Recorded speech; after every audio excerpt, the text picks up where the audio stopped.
Welcome to Strip Cover Lit, where we squeeze the bigger picture out of literature. I am Adrian Ford, and we are here for another poetry discussion, a poetry discussion that will take place in two separate playlists here on the channel. Number one, the poetry discussion playlist, but number two, there is now a playlist for Charles Bukowski poems, and I believe this is the 200th video in the poetry discussions playlist. So we're doing a lot of work here. You and I, we're getting through lots and lots of poetry, and today's poem is not, well, it's not inspirational, like Roll the Dice. It's not maybe particularly insightful, like Bluebird. It's not your typical, it's not, okay. This poem, not going to win anyone any friends. But look, I'm a crusty loner, okay? Crusty loner man. I'm a crusty loner guy, and this poem contains something like one of the elements, one of the granules of crusty loner guy wisdom that we pick up sometimes along the way. And crusty loner guy wisdom, basically never very nice.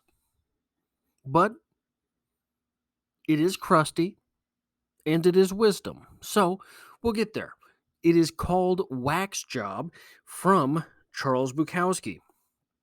Man, he said, sitting on the steps, your car sure needs a wash and a wax job.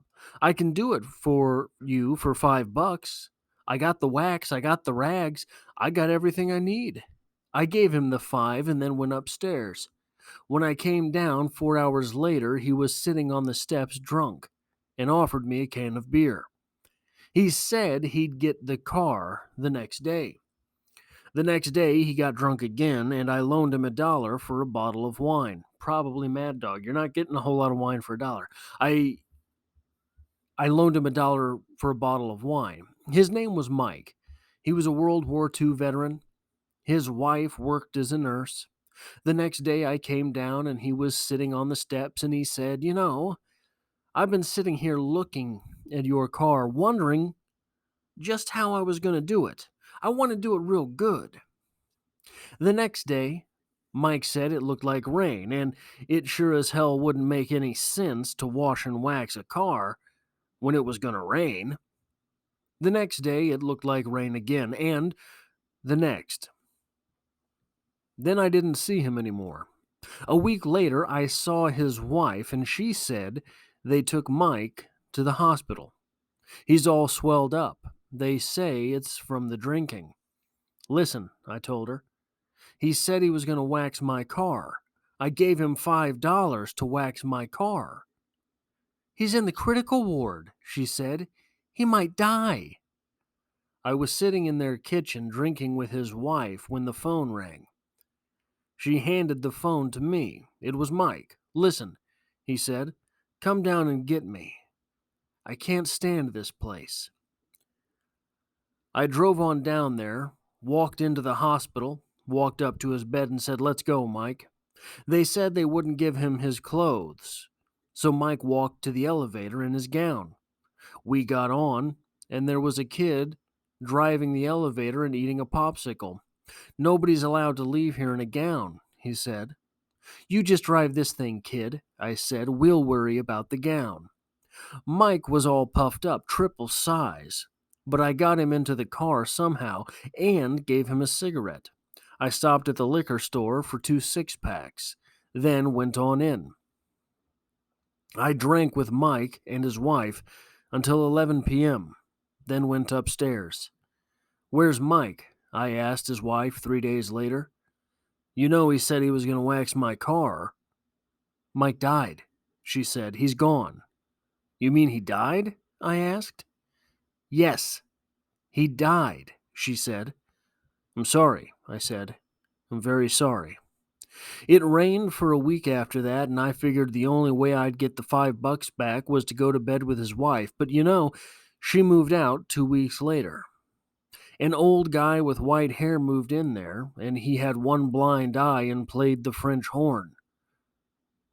There was no way I could make it with him. So,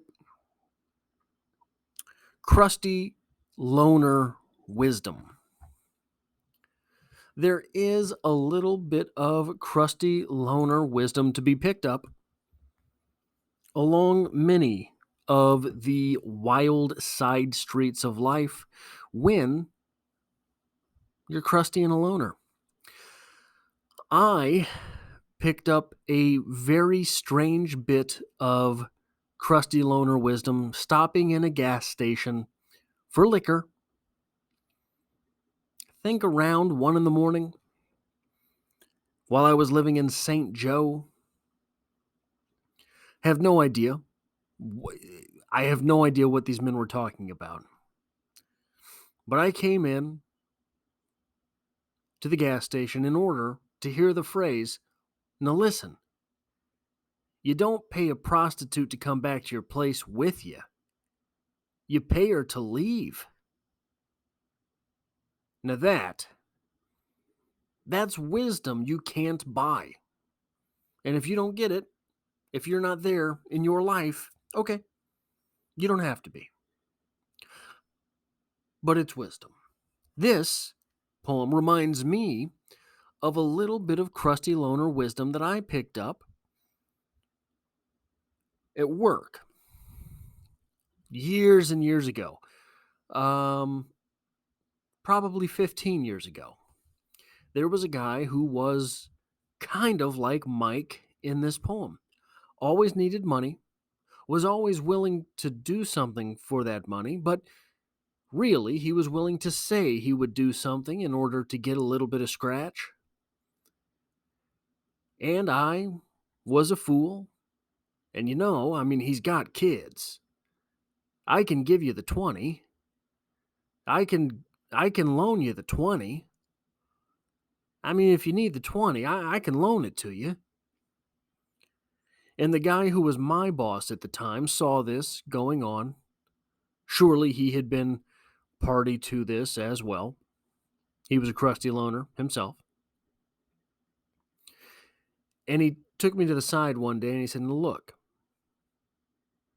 that $20, which at the time was a great big deal to me.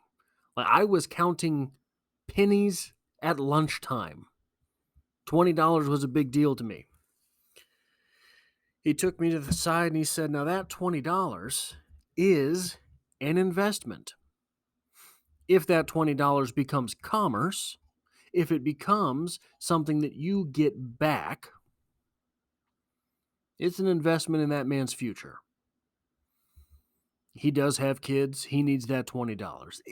However, if you don't get that $20 back, that $20 is one of the greatest investments you'll ever make.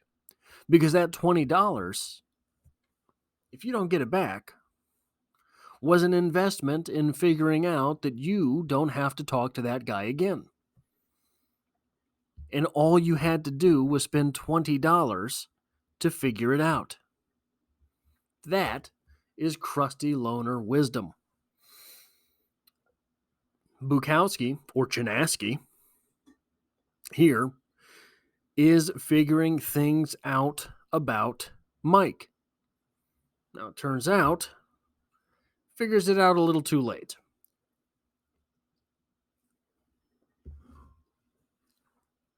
Maybe he could have figured it out $5 earlier.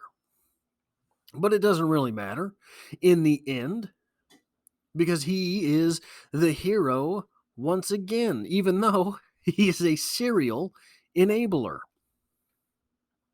He rescues Mike from the hospital